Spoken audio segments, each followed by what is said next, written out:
So, Chubster, I'm just guessing what that might be about. Yes. Well, actually, do you know what? I came on here, I came on to Matthew's show in February talking about Chubster going, and I just thought up the title then.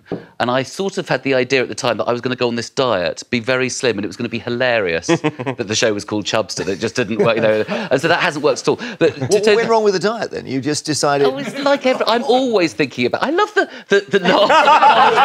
what went wrong with the diet? People go, well, isn't it obvious? That was my fault, because it was a really crass question by me, because for all we know, you might have been 37 stone. Yes. OK? So maybe the diet has been a great success. Well, I mean, the actual way the show title came about was I've had lots of, I think, quite clever titles before. I had things like Straight Outta Cruttenden and Tough Lovey and things like that, which I thought were great. This one, I just said to my kids, my 2 teenage daughters, I said, I don't know what to call the show. What do you think of when you think of me? And they both went Chubster.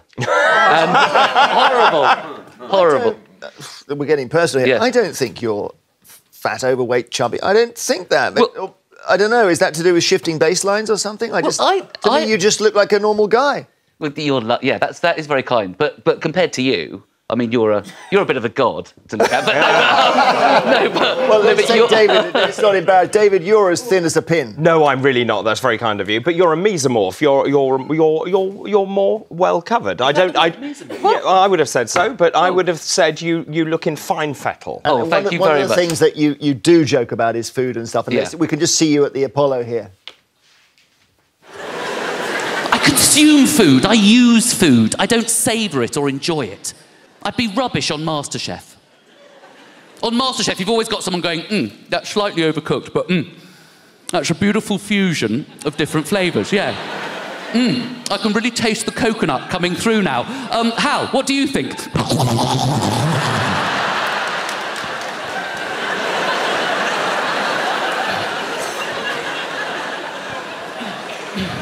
I just feel happier!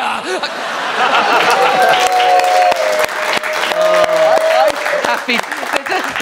The time has not been kind, has it? That was 2012. I think I read you saying that was your favourite ever gig. That was my favourite ever gig. That's one of my favourite ever jokes. Thank you so much for showing it.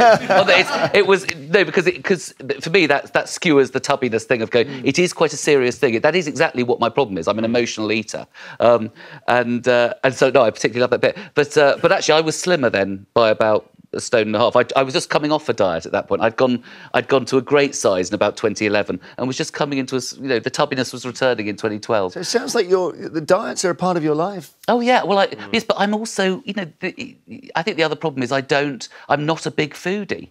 I don't, I can eat everything. Right. And I think that's one of the problems as well, that people, and I totally accept that. Now, that's interesting, because I was at home the other day and my wife said, would you like a yoghurt? And I said, yes. And she said, which flavour? And I said, it doesn't matter, they're all the same flavour. And she said, what? I said, Melba, strawberry, it's all the same. She said, this is... She was shocked. She literally... Because the idea of not discriminating between foods... Yeah. So you find it sounds like you're the same. Oh, totally the same. So do you see food as fuel? Yes. And indulgence, and you love doing it. Yeah, but also I have a terrible... And it's amazing, because my kids don't have it at all. They really are quite sensible eaters. But I don't...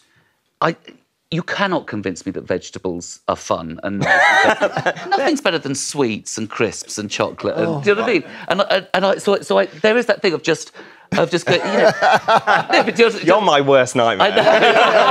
So just tell us, because you were at Edinburgh doing Chubster, and it's going on tour now, right? It's on tour now, yes. Yeah, but the Edinburgh Fringe thing is an amazing experience, isn't it? It is. Does it make you feel like a kid again?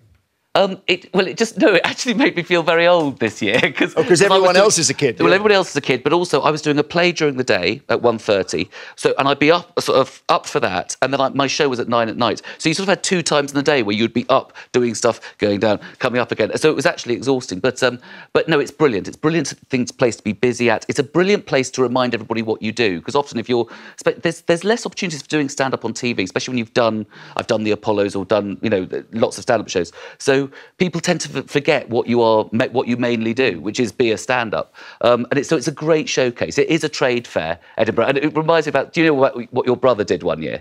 Because so much of it is about just getting out there and having the posters out there and doing this. And Tim, Jeremy's brother, once had a massive, massive poster in Edinburgh that was just a bit, Tim Vine is not at the Edinburgh Festival this year. just so that he could just go, yes, I did the publicity, I didn't need to go up there. I saw it, it was a very big poster. I went up to see him, I discovered he wasn't up there. Such a fascinating insight into your relationship. They obviously don't speak. I booked hoping he would be, and then he wasn't there. For some reason, I have you down as a Remainer. But then I think in your act you're a hard Brexiteer, or is that my imagination? No, I was a hard Brexiteer in the play. Oh, I see, okay. I was in a play called Brexit, and I was playing a sort of version of, not Jacob Rees-Mogg come Liam Fox come Boris Johnson. I was sort of an amalgamation, which was fantastic, because actually, no, I am a hard Remainer. Yeah. I mean, I'm not a hard Remainer.